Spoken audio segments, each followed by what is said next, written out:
Have you ever been taking a shower and all of a sudden your mind just starts wandering into some random philosophical question like, does eating carrots actually make me see farther?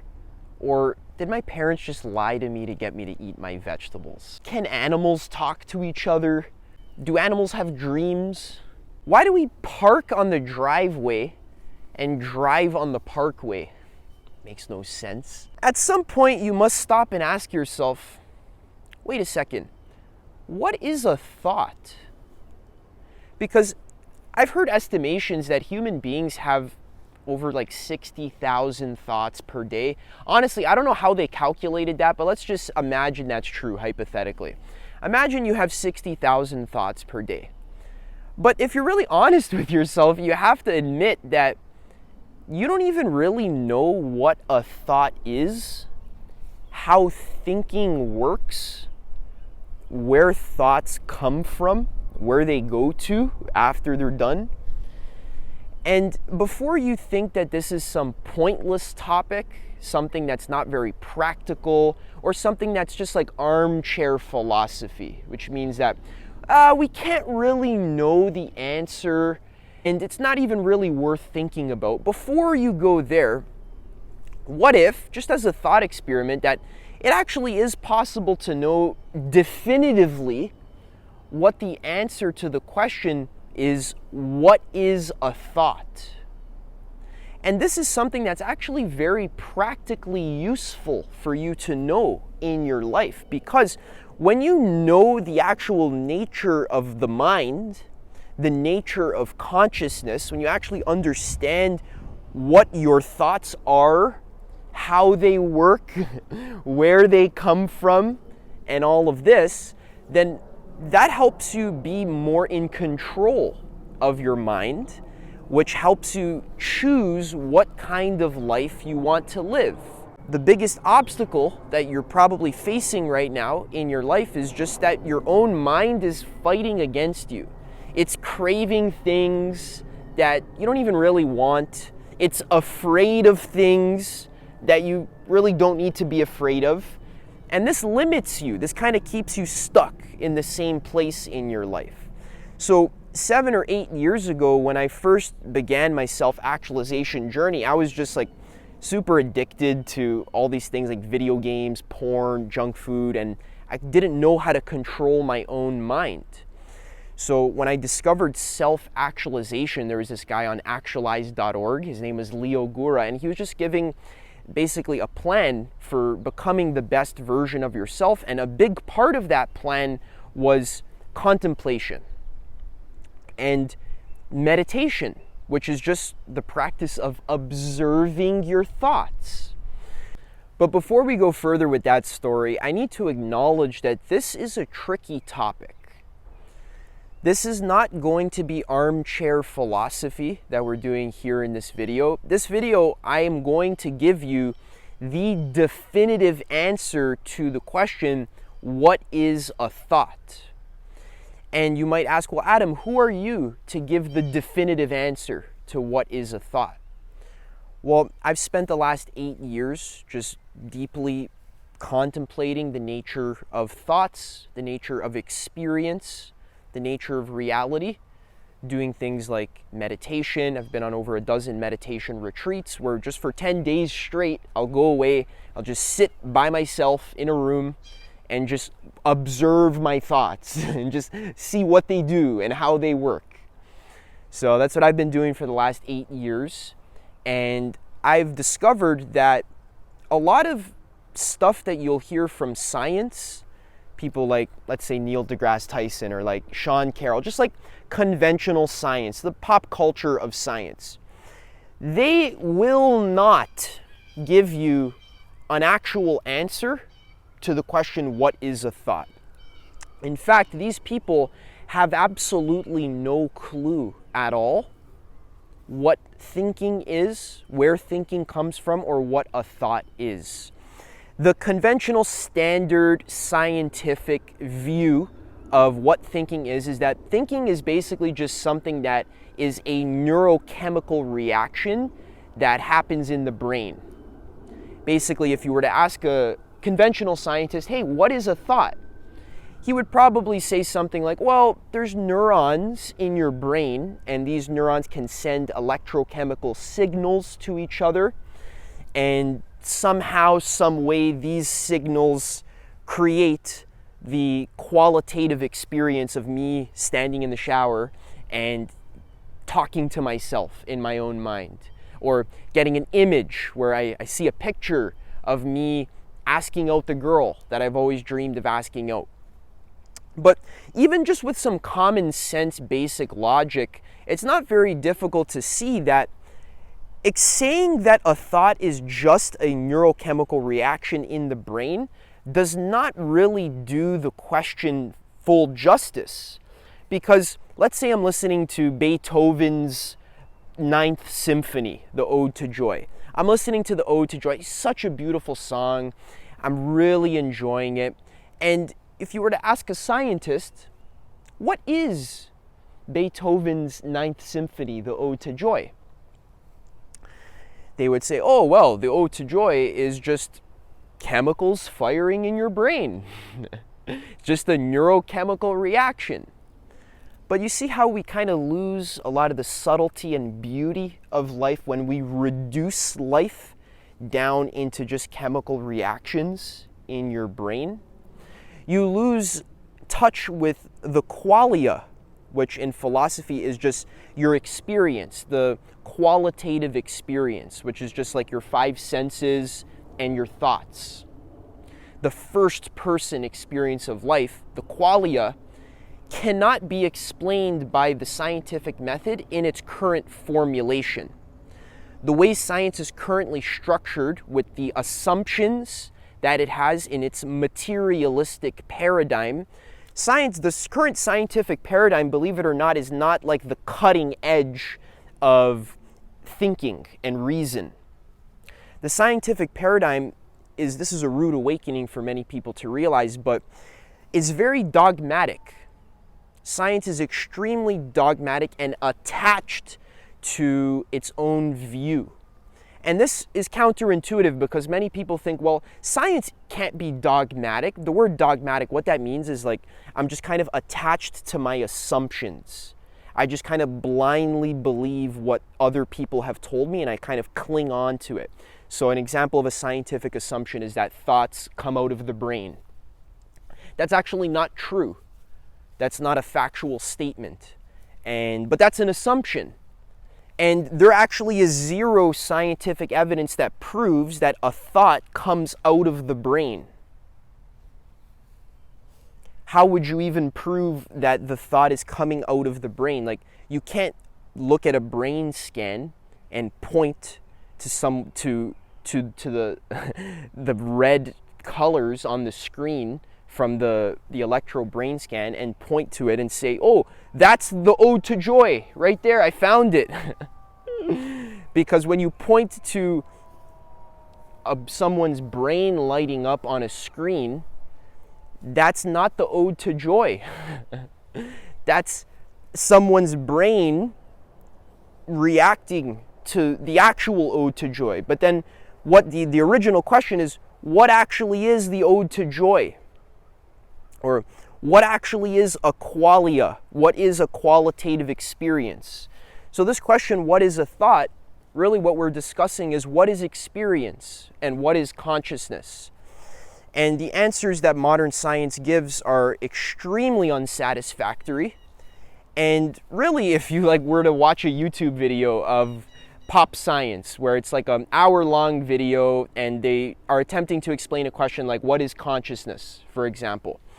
What you'll find is that they use this kind of circular logic where they kind of take you on an hour-long adventure back into the Big Bang, and then we discuss physics and quantum mechanics, and then we talk about evolution and the origin of species and all this stuff. And then by the end of the hour, we eventually get to the point of, yeah, but we don't really know what consciousness is or how it arises. We have some good guesses, but we don't really know for sure.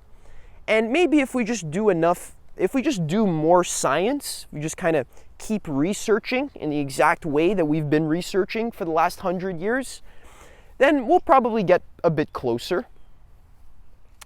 And then, after an hour, nothing has really been conclusively proved about the question, what is a thought? Which is what we're going to be doing today.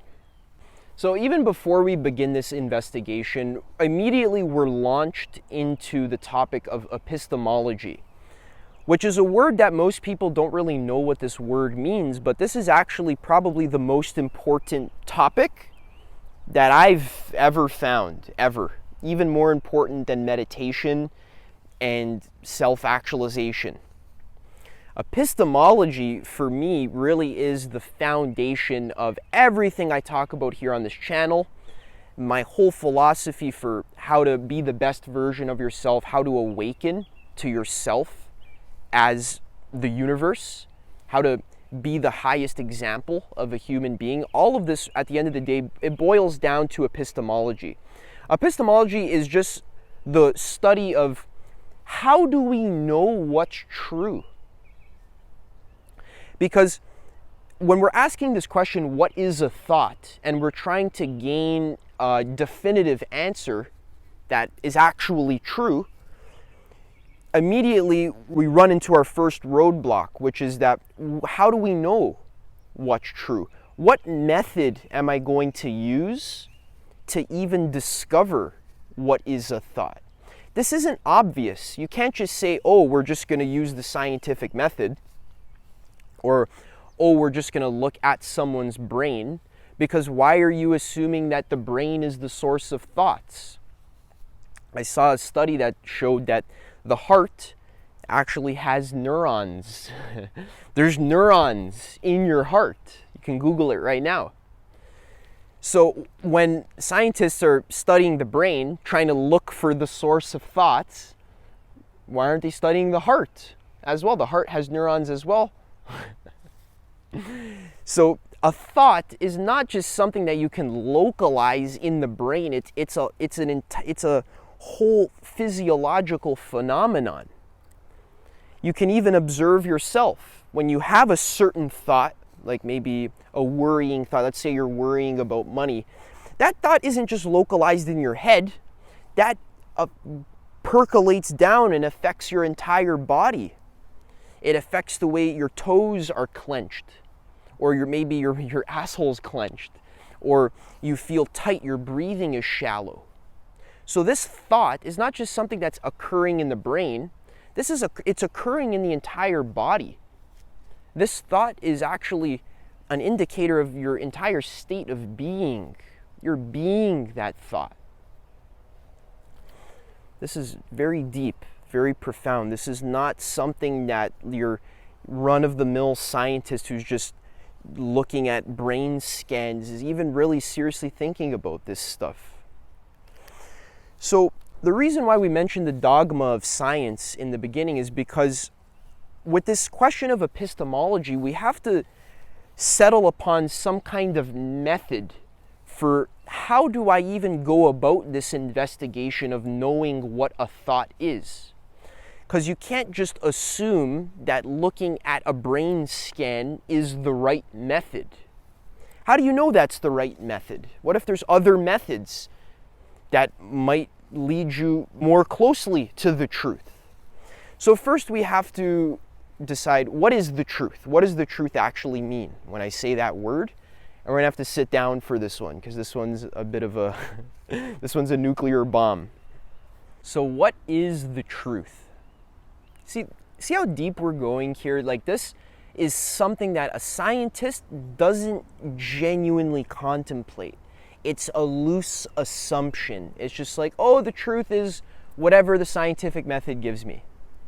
In the same way where 500 years ago, a religious person, a Christian, let's say, who is devoted to the Bible, would just say, oh, the truth is just whatever it says in the Bible, or whatever my priest tells me.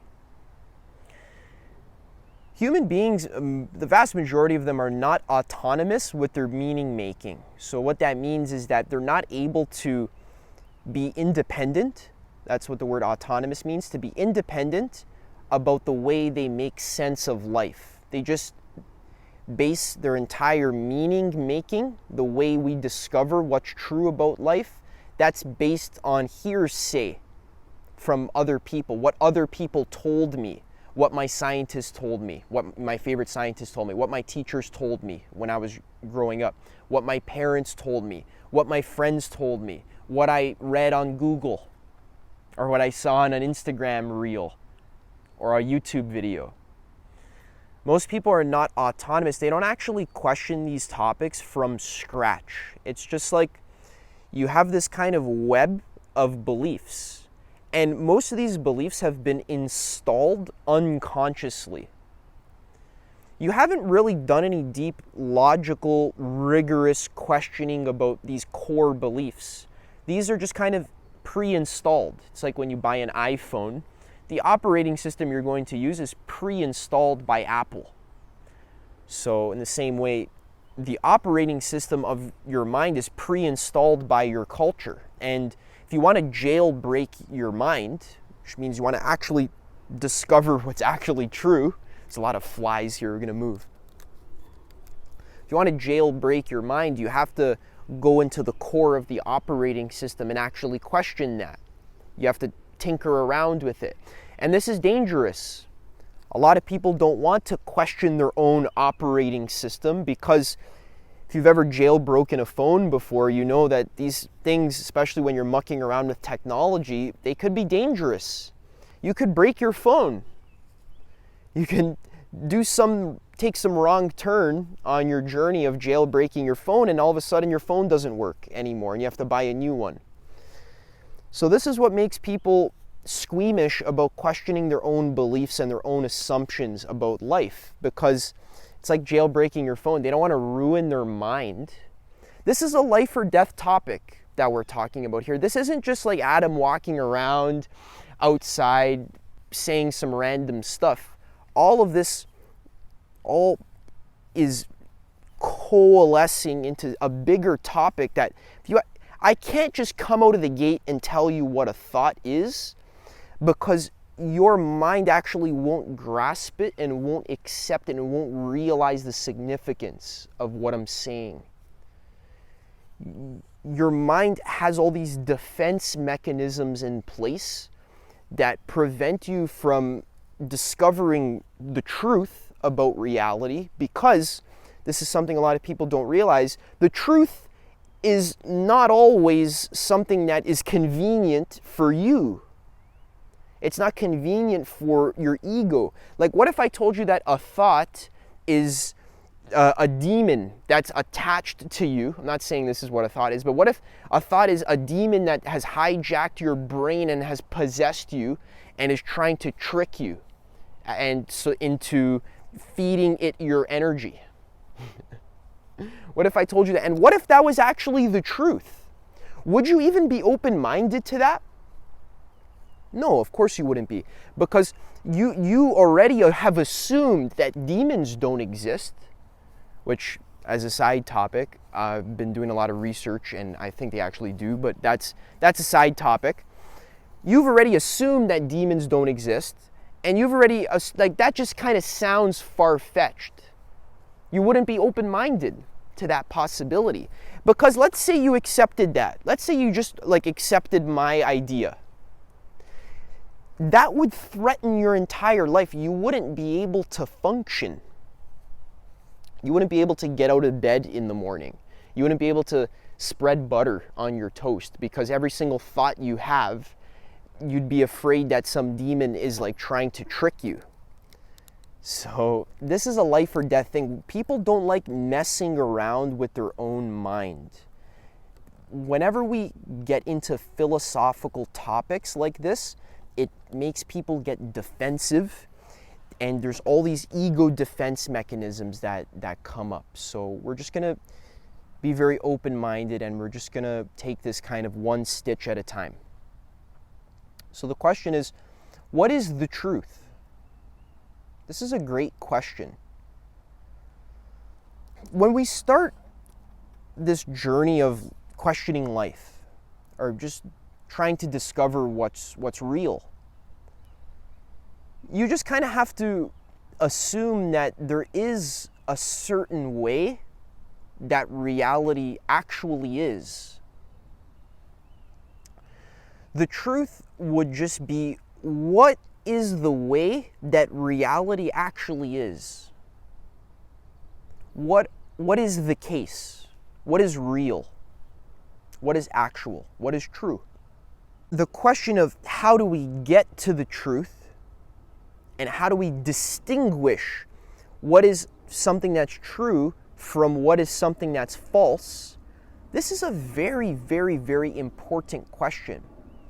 Because let's just say practically, for example, you don't know the truth about how to build a skyscraper.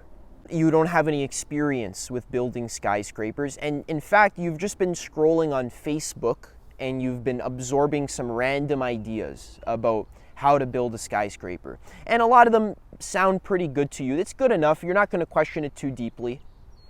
So then you're going to go out, you're going to go build your skyscraper, and you're not going to question of whether the information I received was actually grounded in actual reality, or if it's just like ideas that have no bearing on the actual territory of reality, right? The map and the territory. How do you know your map accurately reflects the actual territory?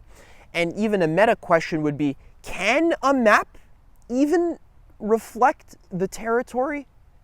Because let's say you're reading a map, you're walking through the forest and you're reading your map. That map that you're looking at, that's not the forest itself. So the truth is the forest, and then all of your ideas about the truth, your assumptions about science and about religion and about spirituality and even about non-duality and this kind of stuff, that's your map. And your map of the forest isn't the actual forest. Now, bear with me. It sounds like we're going in circles, but this is actually getting us a lot closer to this question, what is a thought? Having a thought about your thoughts doesn't get you any closer to knowing what your thoughts actually are. You have to observe the thoughts in their raw form. What actually is the thought? You have to observe it and see, what is this thing? So this goes back to our scientific assumptions. Like, why would you assume that looking into your brain with a brain scan, why would you assume that that has anything to do with observing thoughts? Because the spirit of science is just to know what's true about reality. That's the spirit of science. That's also the spirit of philosophy as well. 2,000 years ago, science was actually just a one branch of philosophy. So science and philosophy in 2023 in universities are not mixed. The philosophy classes in one part of the school, and then the science classes on another part of the school. These classes usually don't talk to each other very much. They don't intermingle with each other. They don't share ideas with each other. They're just kind of separate. But obviously, life isn't separate. It's not categorized in these like discrete units. Life is interconnected. It's a holism. You can't separate science from philosophy. Like, even when I'm talking about the word epistemology, a lot of scientifically minded people will just like turn the video off. They'll say, "Oh, epistemology, that's a waste of time. Let's just go actually study. Let's go do the math equations. Let's go actually build the robots and the AI and the rockets to Mars. That's the real science. Epistemology, that's just like me masturbating to my own thoughts." No. When you don't take epistemology seriously and you don't actually question the topic of, how do I know what's actually true? What method am I going to use? How do I know the method that I choose is a good method that actually leads to truth? If you don't take that question seriously, what you're going to have by default is a very sloppy epistemology, where you have all of these unquestioned assumptions and dogmas that have just been absorbed blindly. And that is going to limit you. It's like on iPhone, for example, the operating system is very limiting. You're only allowed to take certain actions by using the Apple ecosystem, the Apple operating system. Like recently they added the ability to create widgets on the home screen, but I remember 10 years ago when I got my first iPhone, I remember it was very, very basic and simple. Like I couldn't create widgets. It was just like apps, and you could get to move them around a little bit, and you get to change your lock screen background, and that's about it. There isn't much customization. So your phone isn't very free, but it's very useful. It's very practical, which is why iPhones do very well. But the question, we can't confuse practicality for truth. In order to discover the truth, your mind needs to be flexible. You need to be able to consider new alternatives that you wouldn't normally want to consider. Like, what if the way to discover the truth, what if the methodology I need to use in order to discover the truth is shamanism? What if my truth-finding mechanism that actually discovers the actual truth is shamanism, psychedelics, and meditation, let's just say? Are you going to actually go out and test shamanism for yourself? Are you actually going to test their psychedelics or do their chanting rituals? Or are you just going to assume it's wrong before you actually test it? See, the reason why I talk about science in a negative light is not because I hate science. I actually love science. I'm a very scientifically minded person. I love science so much that I want to apply the actual spirit of science, which is just trying your best to discover what's true without getting attached to my biases and my preconceptions and my opinions. The spirit of science is to be able to observe the actual functioning of reality objectively without my own personal opinions and likes and dislikes skewing the investigation. So, ironically, a lot of scientifically minded people will say things like, oh, shamanism, that's clearly not true. Or, oh, witchcraft, that's clearly not true. Or religion, that's clearly not true. But then they'll never actually go out and like genuinely seriously study like every single religion. Just study like 10 different religions very deeply and spend a few months really soaking into each religion and really getting the vibe of it, the spirit of it, the mindset of it. Many scientifically minded people won't explore new perspectives just because they're closed to them. They've already assumed like, oh, witchcraft, that's not true. Okay, but how do you know it's not true? Did you actually like study witchcraft? Did you test it? Did you go like meet a witch and apprentice under her for 3 months, 6 months to actually see if her methods work? No, you didn't do that. You didn't even think about doing that because you assume that it doesn't work. And you might say, well, Adam, witchcraft obviously doesn't work, right? How do you know? How do you know it doesn't work? What if it does work? And what if you can actually find the actual truth? Like, for example, scientists will say, oh, we don't really know what consciousness is. We don't know where consciousness comes from or how it arises. Okay, how do you know that if you studied, let's say, Buddhism, for example, you studied Buddhism for 5 years and you actually did their practices, how do you know you wouldn't discover the source of where consciousness comes from? or maybe Christianity, or maybe Islam, or maybe shamanism, like I said, or maybe meditation, maybe psychedelics. These methods, you can't write off these methods as non-legitimate if you haven't actually seriously worked with these methods. In the this might have been the 1300s, this was in the 1300s, Galileo Galilei, he was a very scientifically curious person. He was walking in a carnival one day and he saw some guy with this contraption that it was like a thing that you could look into, and then on the other side it would zoom in, so you could, it was a telescope, so you could look into the telescope and actually see reality closer.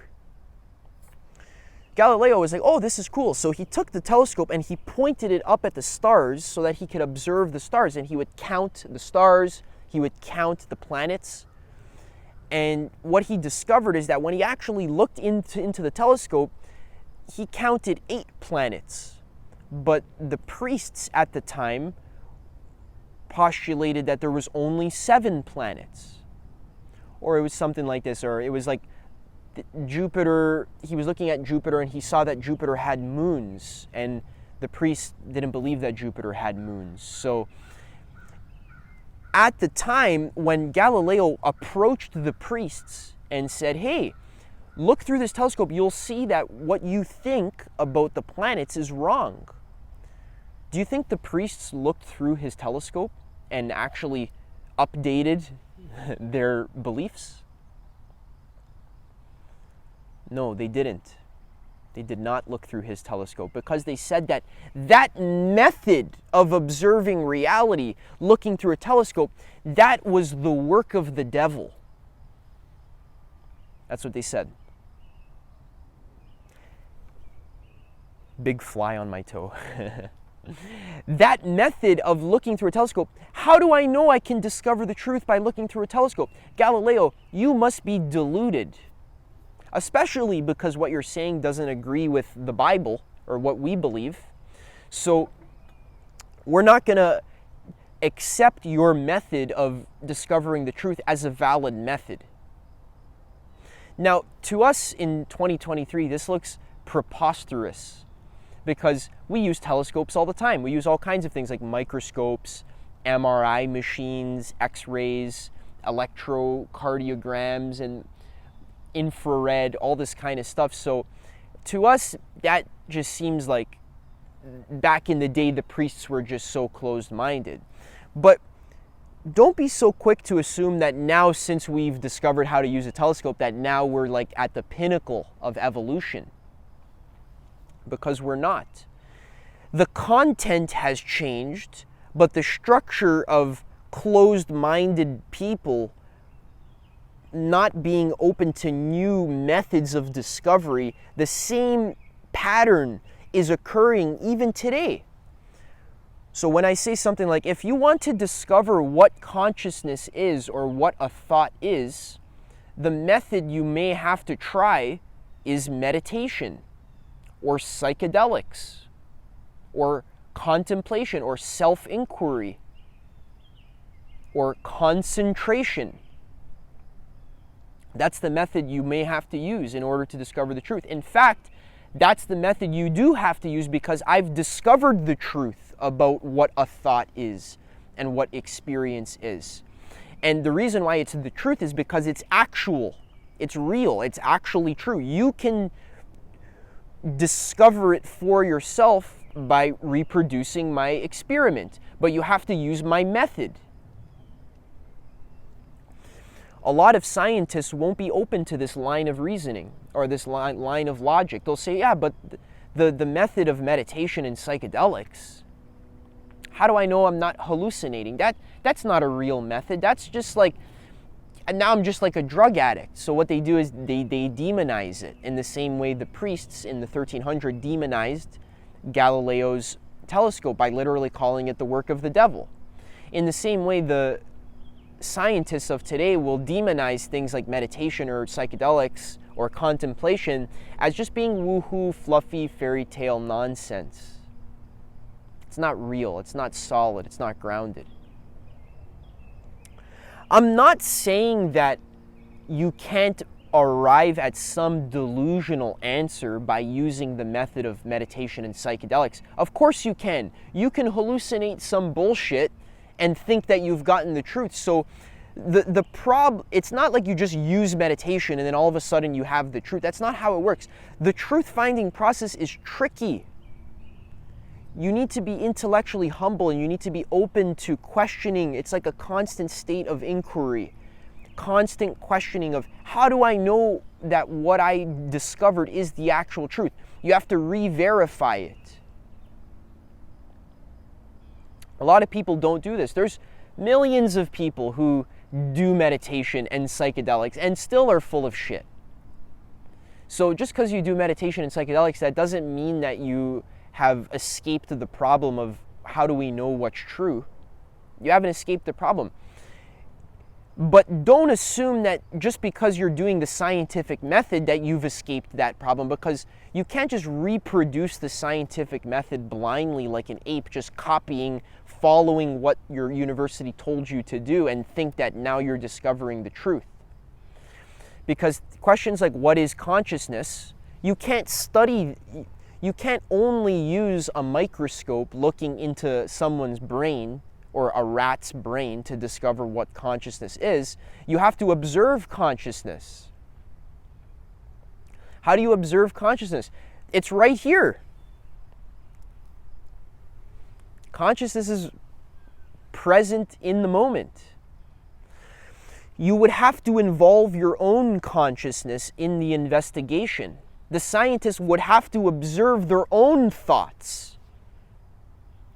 very patiently and methodically over a long period of time to discover what is a thought.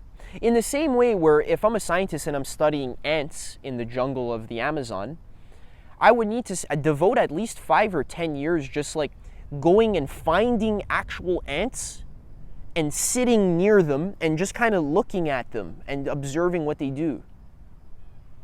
In the same way, if you want to know what a thought is, you need to find examples of thoughts in your own head, and you need to sit and observe them closely for 5 or 10 years. And you need to use the right instruments as well.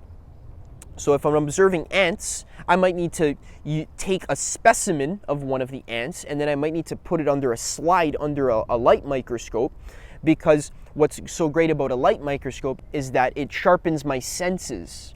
The light microscope is like an extension of my own mind, of my own observation capacity. What meditation is the sharpening of your own observation capacity. When we practice meditation, for example, like Vipassana, what you're doing is you're concentrating for 20 minutes on your experience. You're sharpening your mind to concentrate better. It's like, did you know, I don't know if you've maybe not practiced meditation, but I'm just saying, when I practice meditation for the last 8 years, now what I can do is I actually have this ability where I can focus my attention onto my eyes and actually zoom in with my eyes. You can do this too. You know when something's really far away in the distance and you need to like kind of squint to see it? That's exactly what you're doing. You're focusing your energy and your attention into your eyes, and you're actually able to kind of zoom in your own eyes. Meditation increases your awareness's ability to observe things more clearly. It's like what you're doing when you're meditating is you're increasing your sharpness and your concentration ability. So it's like you're increasing the resolution of that microscope that you're using. If I'm using a microscope and it's all blurry, I'm not going to get a good picture of what this ant looks like. So I need to sharpen, I need to make sure it's in focus. In the same way, if I'm observing thoughts, I need to find my own thoughts, which there's no shortage of them. And I need to observe them with sharp, clear awareness. I need to see what they do. Look, I'll give you an example. So since we're out here in nature, we'll actually go observe an actual thing to actually see what it is. So if I wanted to know what a dandelion is, I would actually need to go find an example of a dandelion. There's one. Oh, wow. That's pretty beautiful. So I would need to look at it. And this one I'm actually going to ask permission. Is it okay if I pick you for the video? Yes, please. Okay. Thank you. The reason why I ask permission is because plants have feelings too. And again, a lot of scientists might say, oh, well, that's not true. Yeah, it is. Just because you're closed-minded to it doesn't mean it's not true. In the next 50, there's already studies that show that plants literally have feelings. They react to the way you approach them. But anyways, that's a side topic. So we have a dandelion here. I actually need to focus, it takes energy and effort. This is the scientific method. I actually need to focus on the dandelion, and I would need to take it apart, basically. I would need to look at it. I would need to observe it in the ecosystem. Oh, there it is. It's all gone. Okay, so I broke our specimen here. It's all gone. But I would need to observe it closely, and then I would need to study it. I need to actually spend 5 years and actually observe how dandelions work, their behavior. Now, dandelions are relatively simple organisms, but if you're studying like ants, for example, that's an extremely complex organism. They have a whole social structure with their hive and everything. You would need to invest at least 10 years of daily study of ants to really get a good sense of how ants work. Scientists don't even fully know how ants communicate with each other. Allegedly they use pheromones, which is like scents.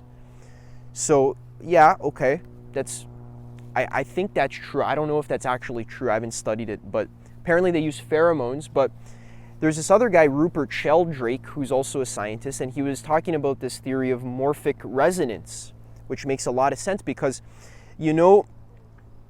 when groups of animals seem to kind of all be connected to each other, like when all the birds just fly away at the exact same time. Like they're just sitting there, they're chilling out, and then all of a sudden, all at once, they just all fly away. Or the same with fish. Fish will be swimming, and then they'll just all, 100 fish will just all change direction at the exact same time. Ants are like this as well. So the theory of morphic resonance is that they're actually connected on the quantum realm, you could say, which sounds a little bit weird to say like that, but what I prefer to say is that they're connected in their consciousness. They're connected energetically. They're part of the same collective consciousness. And this is something that Carl Jung postulated as well, the collective consciousness. This is something I've realized that actually exists for myself. I've actually sat and observed consciousness for 8 years. And I actually was able to see there's subtle energies that I'm able to tap into, archetypes, and I'm able to hear other people's thoughts sometimes. You know when you and your friend think the same thing at the exact same time? Why does that happen? If thoughts were only happening in your own brain, and then his thoughts are happening in his own brain, why are we able to think the same thoughts at the same time? Maybe thoughts aren't just something that's localized to your brain. What if thoughts could even be something that is like an energy that exists externally? What if certain places can hold certain thoughts? This is a phenomenon that actually exists. It's called thought forms, where certain areas where people will always think the same thoughts, you'll pick up on their thoughts. So there was this study that I was looking at, I don't remember where this is from, might be Dr. David Hawkins. He was talking about certain corners in certain subdivisions would just always have more accidents.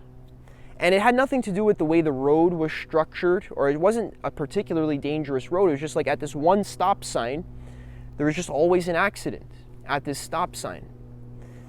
And one of the theories is that since everyone has an accident at this stop sign, it has to do with that actual physical area. That area, there's an energetic field around that area. It could be called a thought form, it could be called a pendulum, it could be called an entity, whatever you want to call it, but it's basically an external energy structure that affects and influences your thoughts as you're driving. Maybe there's a thought form there that's very distracting. So when you pull up to the stop sign, you don't see, and then you get into an accident. So this is just theory and speculation, but the point is that things like thought forms, I've read a lot about them, and you could probably observe them in your experience. How would I even observe a thought form if such a thing exists? What method would I use? Could I find the thought form and put it under the microscope? Of course not. So you'd have to admit that the scientific method is limited, because there are certain phenomena in actual reality. There's certain phenomena that are true that can't be proven true by science. A lot of scientifically minded people will deny this. They'll say, no, Adam, no, science is perfect. It's a perfect system. Science can discover any truth. If something can't be proven by science, then by definition, that means it's not true. Is that true or is that false? What if there's a phenomenon that exists that science can't prove? What if something is true but just can't be proven by the scientific method? You'd say, well, Adam, well, then that means it's not true. Well, no. Well, for example, like consciousness, for example. So far, science has not been able to prove how consciousness exists or where it even comes from. In fact, some scientists, like Sean Carroll, for example, he wrote an entire book where he actually tried to deny the existence of consciousness, to say consciousness doesn't even exist. There is no such thing as consciousness or experience or first-person reality. You see what kind of tricky mental mind games and what kind of mental acrobatics you have to do when you're so attached to one way of seeing reality. If you have to make everything scientific, then your mind's going to have to kind of bend in some uncomfortable, distorted ways in order to justify the existence of something like consciousness, which can't be justified with a materialistic scientific method. Because science assumes that reality is material and physical. Am I saying that the scientific method can't be expanded in the future to include the investigation of first-person experience? No, I'm not saying that. That is possible. Maybe science could expand in the future to include things like meditation and psychedelics, but right now it hasn't, and that's why we run into these problems of like not knowing what a thought even is. See how big of a problem that is for like the entire like society, you can say, that's built upon science. Well, the whole society is built upon science, but science doesn't even know what a thought is. Really take that in. You have to let that sink in for a second. It's not that science like almost knows what a thought is or kind of sort of knows what a thought is. The modern science doesn't know what a thought is or what consciousness is or why anything exists at all. Zero knowledge about these subjects. You can't just say, oh, well, it's too nebulous. It's too much of a wishy-washy topic to grasp. It's not a wishy-washy topic. It's a simple question. What is a thought?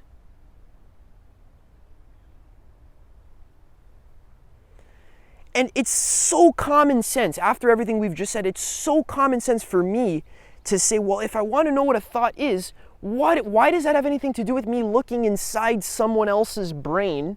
What if I just sit and like spend 20 minutes observing my own thoughts until eventually I figure out what they are? So we'll talk about that now. So allegedly, I've discovered what thoughts are. So let's talk about it. I'll give you the answer. I just want you to know that me giving you this answer does not excuse you from doing the investigation yourself. Because just because I tell you what a thought is, that doesn't mean that you know what a thought is. You can't just believe me. What if I'm wrong? What if I'm deluded? Then you would just believe me. Or what if maybe you misinterpret what I say, and then you believe in your misinterpretation, and now you believe in a falsehood? You don't want to believe in things that are false, because by definition, things that are false aren't real.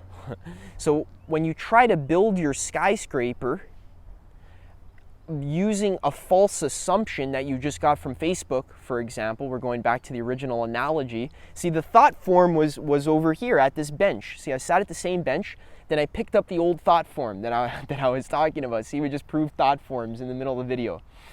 You try to build a skyscraper with false information that's not actually grounded in true actual reality, your skyscraper is going to crumble.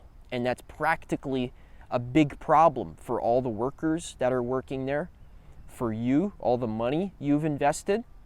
So knowing the truth is a practical matter. You have your worldview has to be aligned with something that's real, something that's actual. Actual. The word actual means something that's actually occurring now.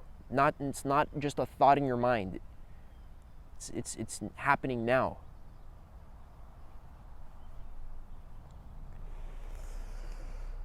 So what is a thought?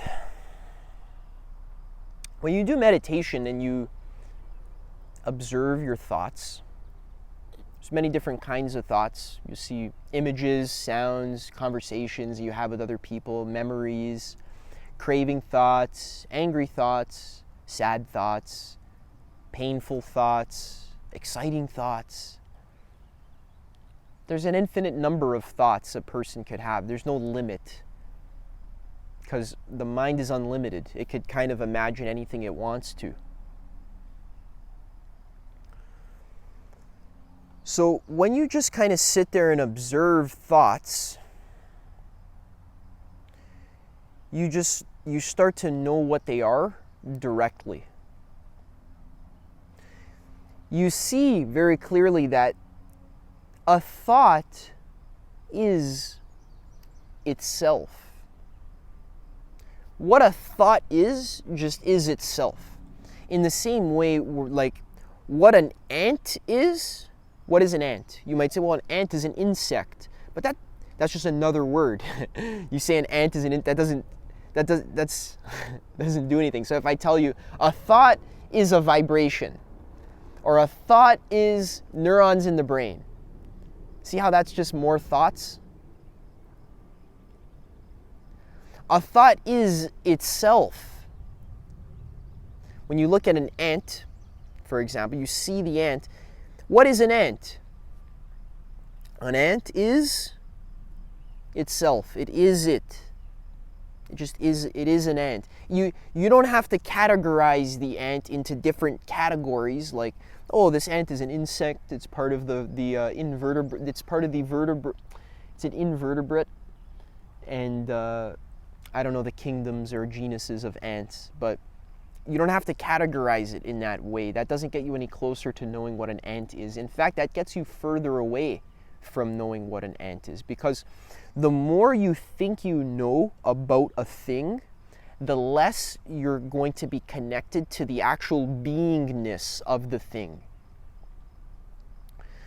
So when you look at a tree, in the back of your mind, you think, I already know what a tree is, so I'm not going to really look too closely.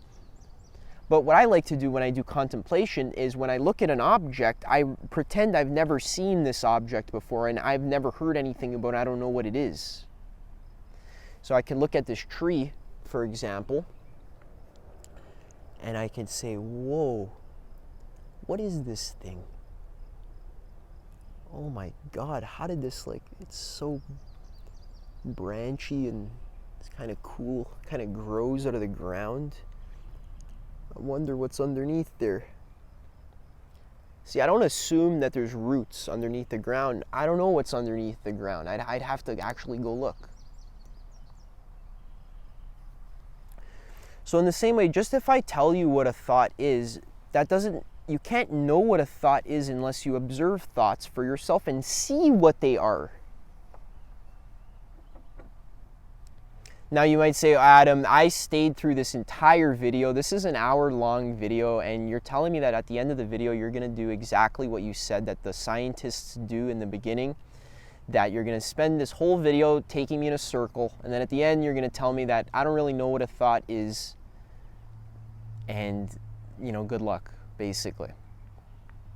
No, I'm not saying I don't know what a thought is. I'm saying a thought is itself. The beingness of the thought is what the thought is. And we could go into all kinds of contemplations, like we could talk about the vibrational aspect of thoughts. So when you do meditation, you start to observe that certain thoughts are like vibrations. When you kind of zoom in your microscope, you sharpen the apparatus of your awareness, you look really closely at a thought, you can kind of see it appearing from nothing. It's a whole physiological thing. Like you might, for example,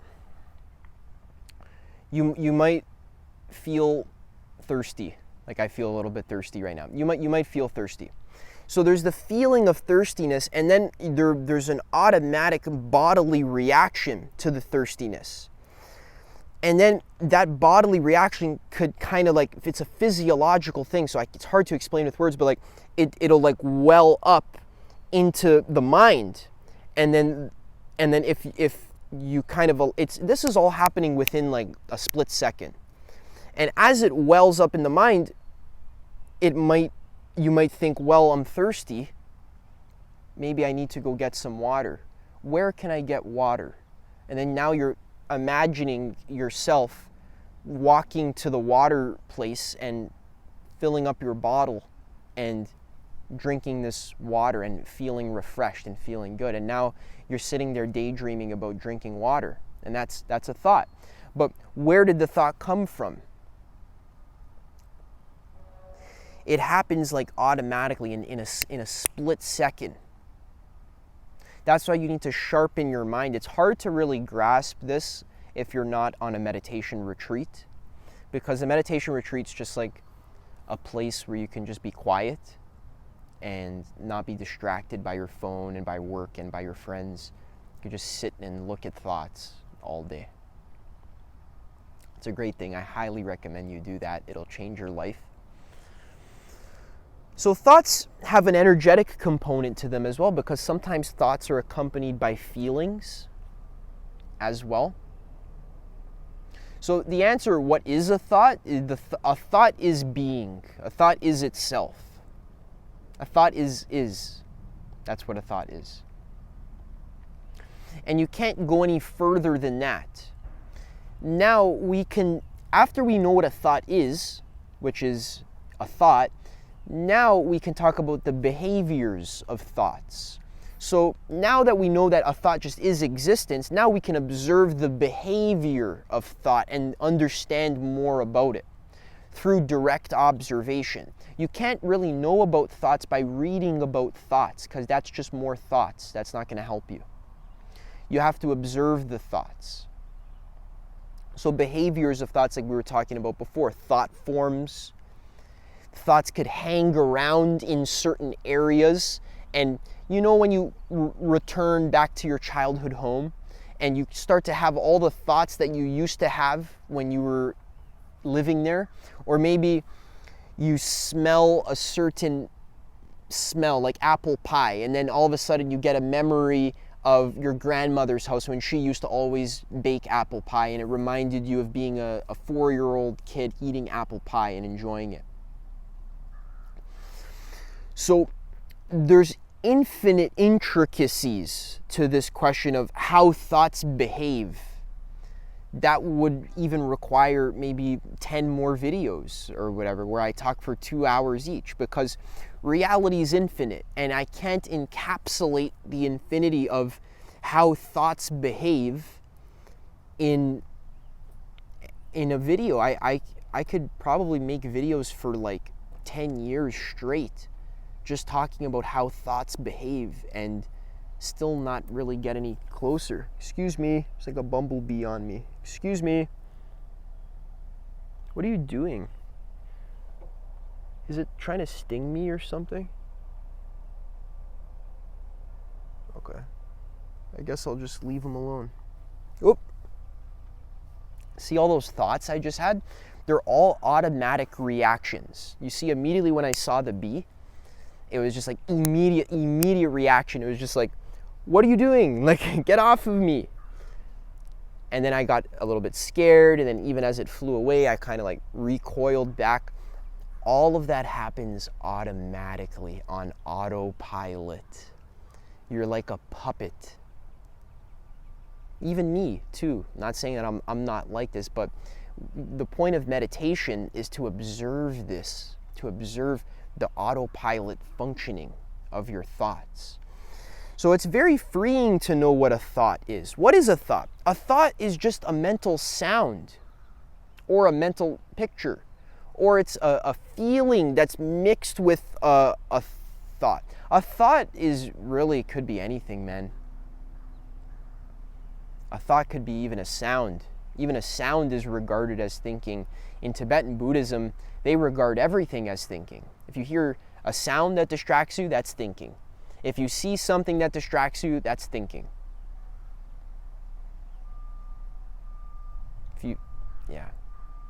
So thoughts are infinite, and also they're nothing at the same time. They're not really made of anything. Your thoughts can't hurt you. Well, actually, your thoughts can hurt you.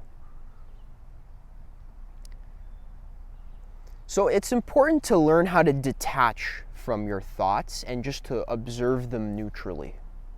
That's a very key skill, because when you observe your thoughts neutrally, you learn that ultimately you are the empty witness, and you always have this ability to, you don't have to react immediately to things that happen to you. You can pause and choose your reaction. If you find yourself reacting immediately, then you could pause and not react to your reaction. Observe your reaction.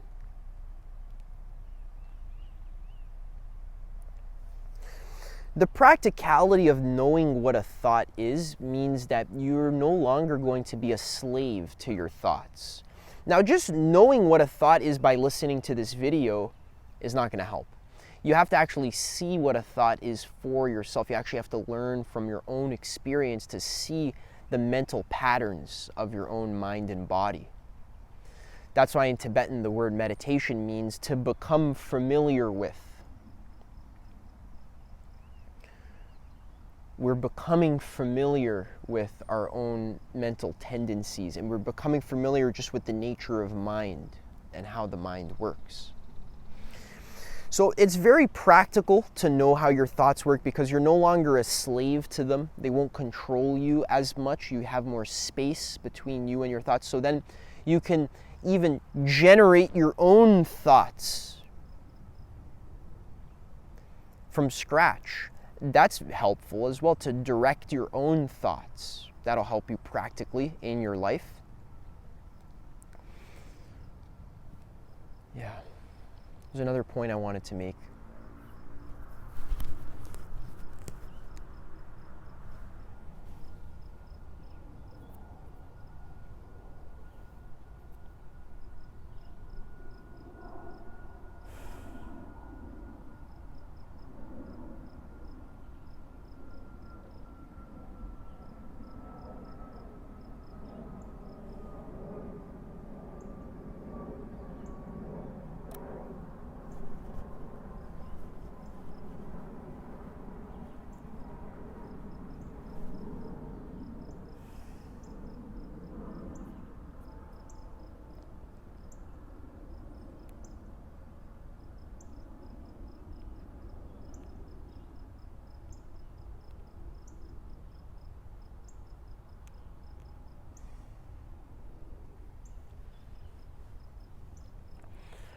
Another practical benefit of knowing what thoughts are is also seeing how thoughts are connected with your actual experience. Thoughts about reality actually create reality. So that's why in the Bible, the first words in the Bible say, "In the beginning there was the Word, and the Word was with God." Word could also mean thought as well. In the beginning there was the thought, and the thought was with God. So what you think of, what you conceive of in your mind's eye, becomes manifest in physical reality. So practically you could pay attention to what kind of word choice am I using. Do I say things like, "I have to go to work"? Or do you say things like, "I get to go to work"? See, these little word choices, they seem like airy-fairy, like positive thinking, but your word choice actually affects your mood and the way you feel about your reality on a moment-to-moment basis. And the way you feel about your reality determines your decision-making ability. And that determines the actual outcome of your life. So the thoughts you're choosing could make you feel good about yourself, or they can make you feel bad about yourself. And that has practical consequences on the actual outcome of your experience. So realizing what a thought is helps you realize that you are the creator of your experience, which is what I help my coaching clients with in the Conscious Creator program. If you're interested in that, I've been getting amazing results just talking with my clients, helping them become more aware of how their own mind works. We use things like meditation, visualization as well. And we just talk and really get to the core of like what beliefs and mindsets are holding them back from becoming the version of themselves that they actually want to be, so that they can live the life that they want to live. That's what we talk about in my coaching. So if you're interested in that, you can apply for a call with me, where I'll talk with you, see what your main obstacle is for getting to the next level in your self-actualization, your personal development. And we'll see if I can help you with the Conscious Creator program. Check that out in the description. Otherwise, I'll see you in the next video.